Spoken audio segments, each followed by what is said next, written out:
Hi friends, welcome to creator story. ముందుగా అందరికీ నమస్కారం. ఈరోజు మనము వచ్చేసి నెల్లూరు జిల్లాలోని కందుకూరు రీజియన్లో ఉన్న ఒక ప్రముఖ శ్రీ లక్ష్మీ నరసింహస్వామి ఆలయాన్ని మనం చూడబోతున్నాం. ఈ ఆలయానికి ఒక ప్రత్యేకత ఉంటుందండి. వారంలో శనివారం ఒక్కరోజు మాత్రమే మనకు ఈ స్వామివారి దర్శనం జరుగుతుంది. మనం ఇంకా వీడియోలోకి వెళ్దాం.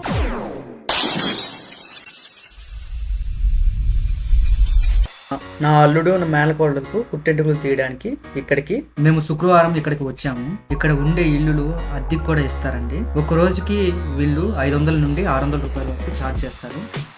మనం ఇక్కడ చూసినట్లయితే పామూరుకి కందుకూరుకి వెళ్లే రహదారి మధ్యలో ఈ దేవాలయం ఉంది. కందుకూరు నుండి పామూరుకి వెళ్లే రహదారిలో ఆ మార్గంలో మధ్యలో కందుకూరుకి 35 కిలోమీటర్ల దూరంలో, పామూరుకి 26 కిలోమీటర్ల దూరంలో ఈ మాలకొండ స్వామి వారి పుణ్యక్షేత్రం ఉంటుంది. ముందుగా మనం వెళ్లే దారిలో ఒక ఆర్చి ఉంటుంది. ఇక్కడ ఇరువైపులా తినుబండారాలు మరియు పిల్లలు ఆడుకునే ఆట వస్తువులు ఉంటాయి. అలానే ఇక్కడ రక్షణ కోసం అడుగడుగున పోలీసులు ఉంటారు. శనివారం వస్తే చాలు పిల్లలు పెద్దలతో ఎంతో ఆహ్లాదకరంగా కనిపిస్తుంది. మనం ఇంకొద్దిగా ముందుకు వెళ్ళినట్లయితే ఇక్కడ చూస్తున్నారు కదా, మెట్లు మార్గము కొత్తగా కడుతున్నారు. ఇంకా పనులు జరుగుతున్నాయి. ఇక్కడ ఉన్న కొండపై మాల్యాద్రి లక్ష్మీ నరసింహస్వామి కొలువై ఉన్నందున ఈ ఊరికి మాలకొండ అని పేరు వచ్చింది. అంతేకాకుండా ఈ స్వామిని మాలకొండ స్వామిగా పిలుస్తారు. ఈ మాలకొండ అనే ఊరు ఒలేటివారిపాలెం మండలం పరిధిలో ఉండే ఈ ఆలయం ఉన్న కొండలు పూలమాల ఆకారంలో ఉండటంతో ఈ ప్రాంతానికి మాలకొండ మాల్యాద్రి అని పేరు వచ్చాయి. ఈ కాలినడక సుమారు 2 కిలోమీటర్ల నుంచి 3 కిలోమీటర్ల వరకు పైకి వరకు ఉంటుంది, కొండ వరకు.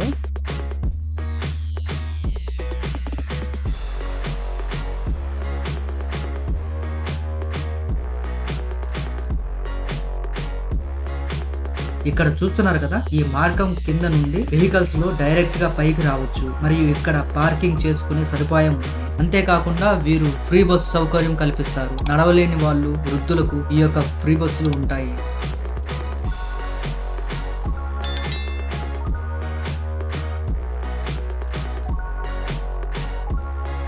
ఇక్కడ చూస్తున్నారు కదా, పొంగళ్ళు వండుకోవచ్చండి. ఇక్కడ మనం ఎక్కడ చూసినా ఈ కొండల వైపులో అద్భుతమైన దృశ్యాన్ని చూడొచ్చండి.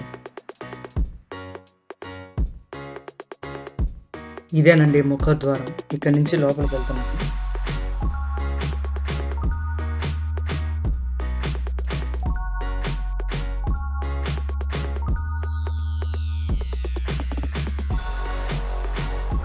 మనం ఇక్కడ చూసుకున్నట్లయితే ఇరువైపులా భక్తులు విశ్రాంతి కోసం కూర్చొని ఉన్నారు. శుక్రవారం సాయంత్రం వచ్చుంటారు కాబట్టి వాళ్ళందరూ ఇక్కడ సేద తీరుతున్నారు. మనం ఎక్కడ ఏ రాయి మీద చూసినా స్వామి వారి నామాలు కనపడుతుంటాయి. ఓం నమో నారసింహాయ అనే మంత్రాన్ని 108 సార్లు జపిస్తే స్వామివారి కటాక్షం దక్కుతుందంటారు. భక్తులు సౌకర్యార్థం మౌలిక వసతుల కోసం ఆలయ అధికారులు 2019లో రాష్ట్ర ప్రభుత్వానికి ప్రతిపాదనలు పంపించాడు. 10 కోట్ల రూపాయలు విలువైన పనులకు ఆమోదం తెలిపింది. ఇక్కడ చూసుకున్నట్లయితే ప్రథమ చికిత్సా కేంద్రం ఉంది. ఇక్కడ స్వామివారి దేవస్థానం ఉంది. ఎంతో మంది భక్తులు కూర్చొని ఉన్నారు. మనకు స్టార్టింగ్లోనే గోమాత కనపడుతుందండి.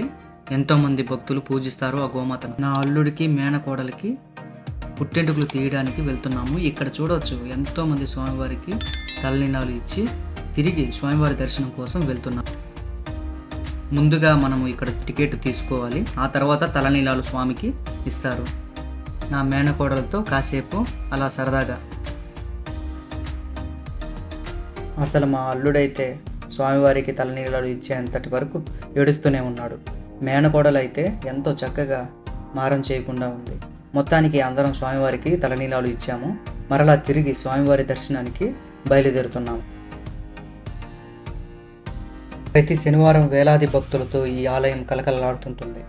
మీకు డౌట్ వచ్చే ఉండొచ్చు, ప్రతి శనివారమే ఎందుకు స్వామివారికి దర్శనం కల్పిస్తారు అని. ఎందుకంటే మిగిలిన 6 రోజులు మాత్రం మునులు, దేవతలు, యక్షులు, కిన్నెర, కింపురుషాదులకు ప్రతిరోజు స్వామివారి దర్శనమిస్తారట. వారంలో ఒక్కరోజు మాత్రమే మానవులకు దర్శనమిస్తారట. అది కూడా ఉదయం 6 గంటల నుండి సాయంత్రం 5 గంటల వరకు దేవాలయం తెరవబడి ఉంటుంది. ఇక్కడ చూస్తున్నట్లయితే కుడి చేతి వైపున టిఫిన్ చేయడానికి ఉందంటే కొద్దిగా అత్యవసర వస్తువులు మరియు పిల్లల ఆట వస్తువులు ఉన్నాయి.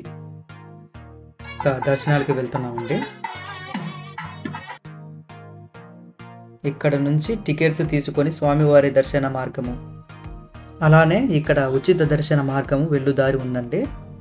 హిరణ్యకశిపుని సంహారం జరిగిన తర్వాత ఉగ్ర రూపంలో ఉన్న నారసింహుని శాంతింపజేయడం దేవతల వల్ల కాలేదు. చివరికి ప్రహ్లాదుని ప్రార్థన మన్నించి శాంతింపజేసి లక్ష్మీ నరసింహునిగా దర్శనమిస్తాడు విష్ణుమూర్తి. ప్రహ్లాదుని ఆదుకున్న విధంగానే తనని కొలిచిన ప్రతి భక్తుడును ఆదుకుంటాడని ఇక్కడ వారి నమ్మకం.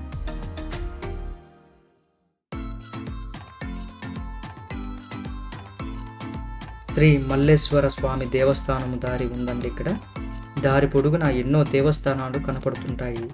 ఇక్కడ ఎక్కడ చూసినా కోతులు కనపడుతూ ఉంటాయి.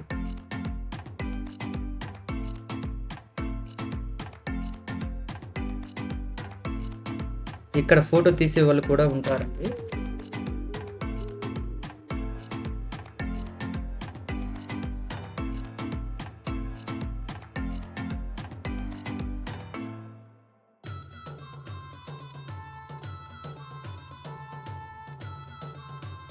ఇక్కడ ఉండే కోనేరికి ఒక చరిత్ర ఉందండి. అది శ్రీ జ్వాలా నరసింహుని పూజించిన మార్కండేయముని సమీపంలోని ఏరులో స్నానం ఆచరించారని, అదే మార్కండేయ నది అని చెబుతారు.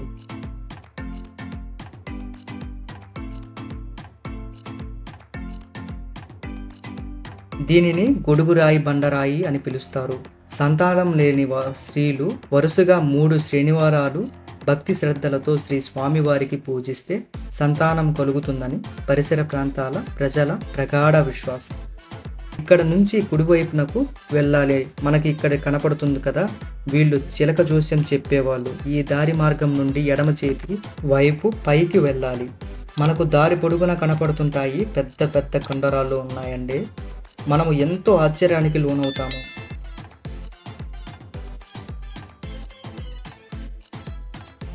మీరు ఎక్కడికైనా టూర్కి వెళ్ళాలి అనుకుంటే ఇది ఒక మంచి పర్యాటక ప్రదేశంగా ఉంటుందండి. మనం ఎన్నడూ చూడని అంత పెద్ద కొండలు, ఆ కొండల మధ్యలో మనుషులు నడిచేటువంటి చిన్నపాటి దారి.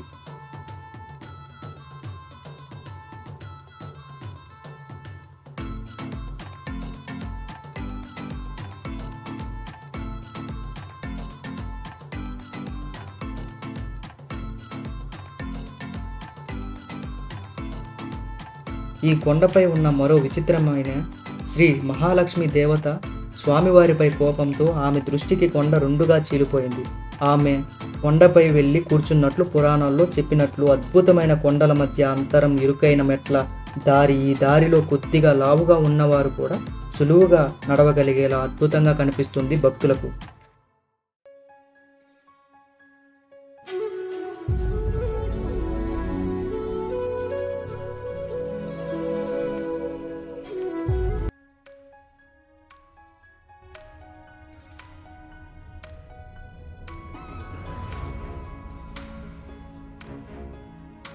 ఇదేనండి శ్రీ మహాలక్ష్మి దేవత గారి దేవస్థానం.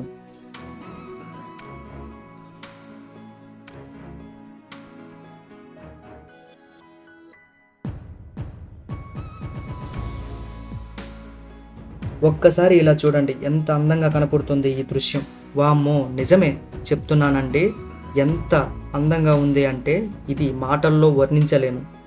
ఇంత హైట్ నుంచి ఆ ప్రదేశాన్ని చూస్తుంటే మనల్ని మనమే మర్చిపోతామండి. అంత బాగుందండి.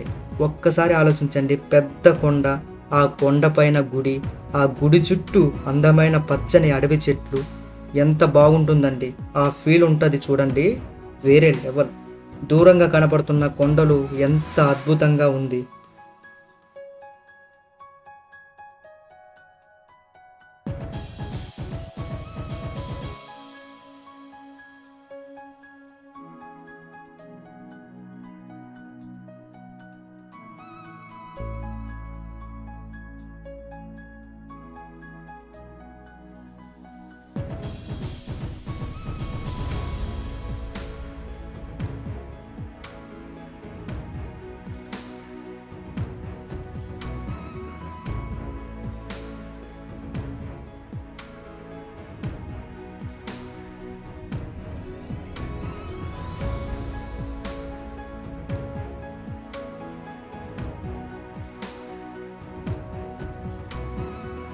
అంతేకాకుండా ఈ ఆలయానికి పాంచరాత్ర ఆగమ ప్రకారం పూజా కార్యక్రమాలు జరుగుతాయి.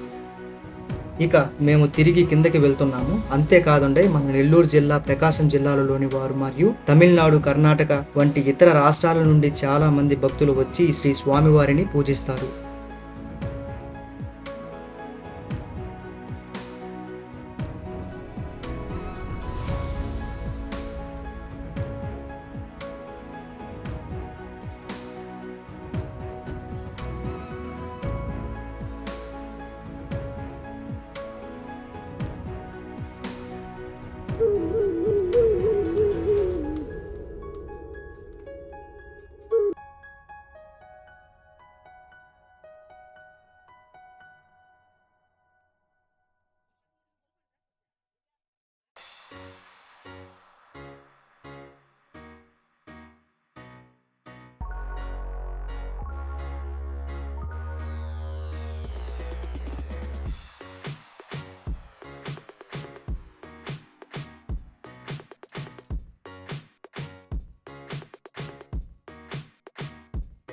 అలా కిందకి వచ్చాము.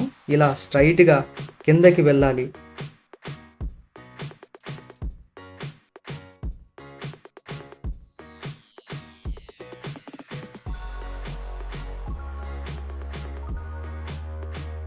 ఇక్కడ ఉన్నది వీరభద్ర స్వామి వారు. ఈ మాల్యాద్రిపై లెక్కలేనన్ని పుణ్యక్షేత్రాలు ఉన్నాయండి. నృసింహ తీర్థం, వరుణ తీర్థం, కపిల తీర్థం, అగస్త్య తీర్థం, జ్యోతి తీర్థం, 7 మహర్షుల వంటి 7 తీర్థములు గల స్థల పురాణం ద్వారా తెలుస్తుంది. ఈ స్వామిని భూపతులెందరో సేవించినట్లు శాసనములు ఉన్నవి.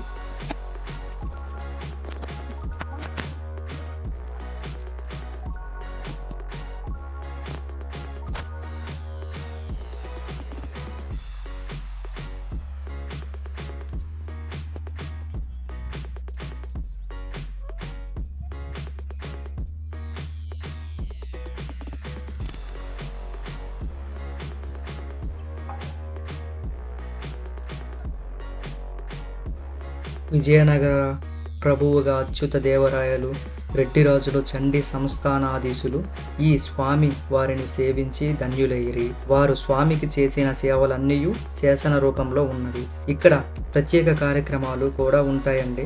ప్రతి సంవత్సరం వైశాఖ శుద్ధ చతుర్దశి నాడు నరసింహ జయంతి, కార్తీక మాసం, శ్రావణ మాసములో భక్తులు అధిక సంఖ్యలో పాల్గొంటారండి.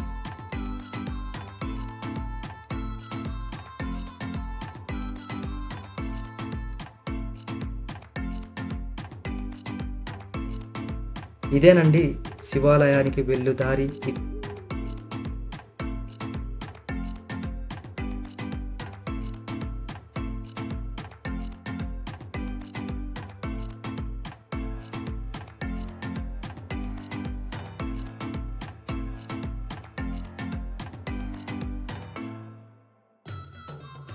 ఇక్కడ చూడండి, ఇరుకైన దారి ఉంది.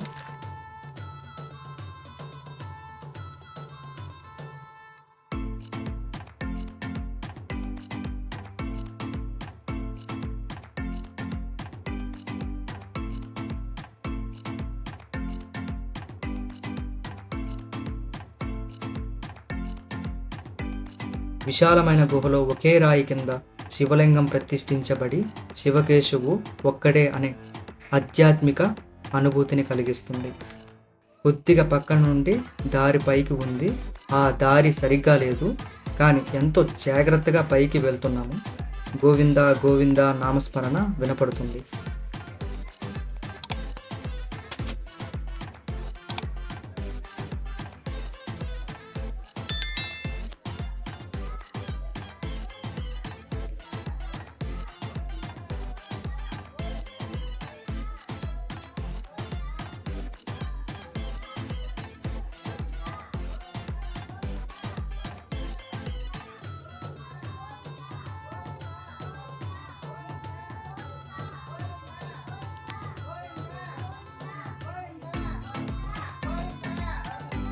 ఇక్కడ కొందరు భక్తులు గోవింద గోవింద అని నామస్మరణ చేస్తూ ఓ చెట్టు ఉన్న రాయి కింద ఉన్న స్వామి చుట్టూ తిరుగుతున్నారు.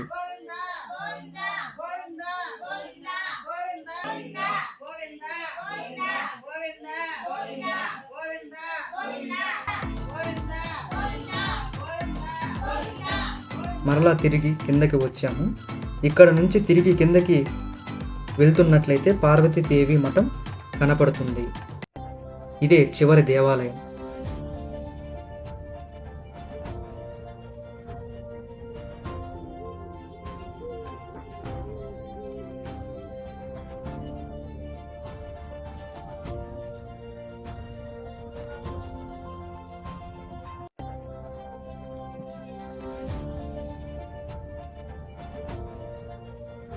ఇక్కడ మునులు మహర్షులు తపస్సు చేసుకునే వాళ్ళంట.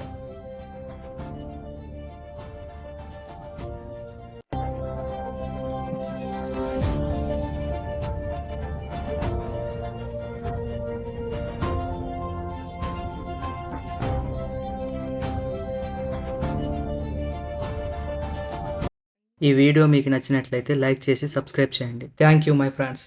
ఇక్కడ నుంచి డైరెక్ట్గా క్రిందకు వెళ్తారు. Bye bye friends. తిరిగి మళ్ళీ మరొక వీడియోలో కలుద్దాం.